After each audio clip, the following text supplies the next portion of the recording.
Buenos días con todos, mi nombre es Mateo Cumbal y hoy les voy a presentar el video informe acerca de la combinación de fuerzas. Los objetivos planteados son: 1. Comprender los conceptos básicos de fuerza y la relación entre fuerza y masa. 2. Comparar los resultados de la fuerza resultante obtenidos mediante el método del paralelogramo y el cálculo directo. 3.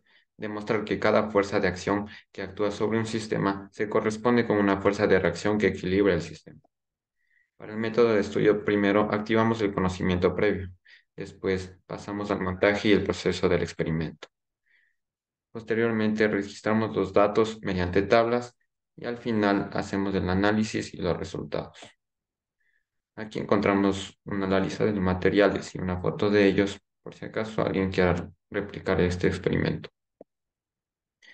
Para el primer experimento en primera parte, el montaje y el procedimiento deberá quedar en esta disposición de tal manera que los dinamómetros queden a la misma altura. Los ángulos entre los hilos y el eje vertical deberán ser iguales. Para esto repetimos en ángulos de 20, 30, 40 y 50.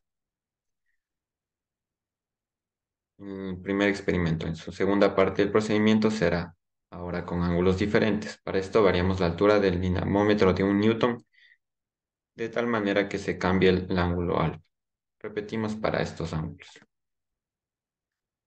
En el segundo experimento, el montaje constará de esta disposición, donde los dinamómetros quedan dispuestos horizontalmente, encerrando sus extremos.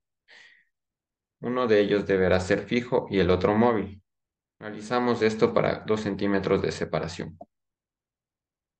En la parte de resultados, para el primer experimento en su primera parte, antes de eso, debemos tomar en cuenta que si la masa es de 100 gramos, su peso teórico sería de 0,98 newtons.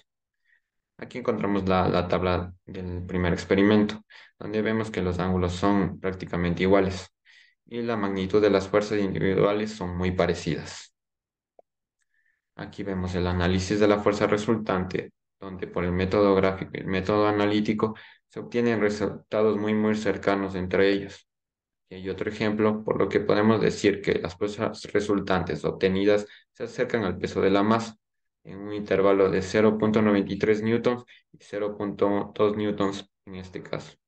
La fuerza resultante apunta verticalmente hacia arriba. En cambio, para el primer experimento, en segunda parte, aquí encontramos la tabla, pero debemos recordar que los ángulos son distintos. Debido a esto, las fuerzas individuales de magnitud también serán distintas. El análisis de su fuerza resultante en el método gráfico encontramos que tenemos de 0,89 newtons. Aquí sí, con una diferencia de algunos decimales, mediante la fórmula. En otro ejemplo, también encontramos esta diferencia, por lo que al comparar nuevamente con el peso, las fuerzas resultantes obtenidas siguen siendo cercanas, pero ahora con un poco mayor de dispersión. De igual manera, la fuerza resultante apunta aún hacia arriba. En las observaciones, el sistema está en equilibrio, es decir, no hay movimiento de la masa. 2. La fuerza resultante es opuesta al peso y para que esté en equilibrio, el módulo de estas deberán ser iguales. 3. Podemos observar que si descomponemos una de estas fuerzas, existe componente en X, pero al realizar su sumatoria, solo apunta hacia arriba, obteniendo solo la coordenada en vertical. Aquí no podemos apreciar tal como es por los errores que existen, ya sea tales físicos o la medición, entre otros.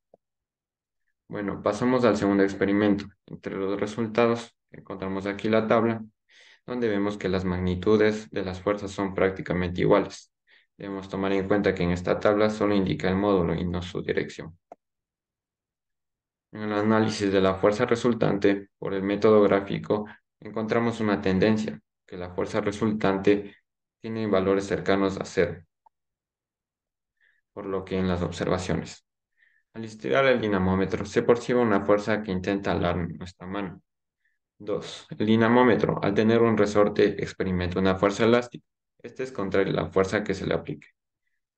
Esto se explica mediante la tercera ley de Newton, que es la ley de acción-reacción, que relaciona entre las fuerzas que son igual magnitud pero en dirección opuesta.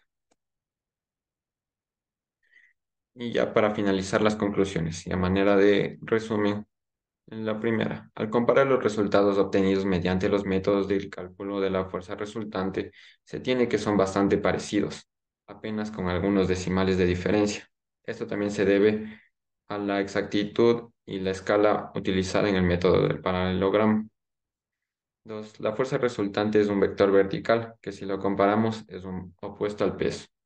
Y por último, si el sistema está en equilibrio, las magnitudes de estas fuerzas serán iguales, pero en distinta dirección.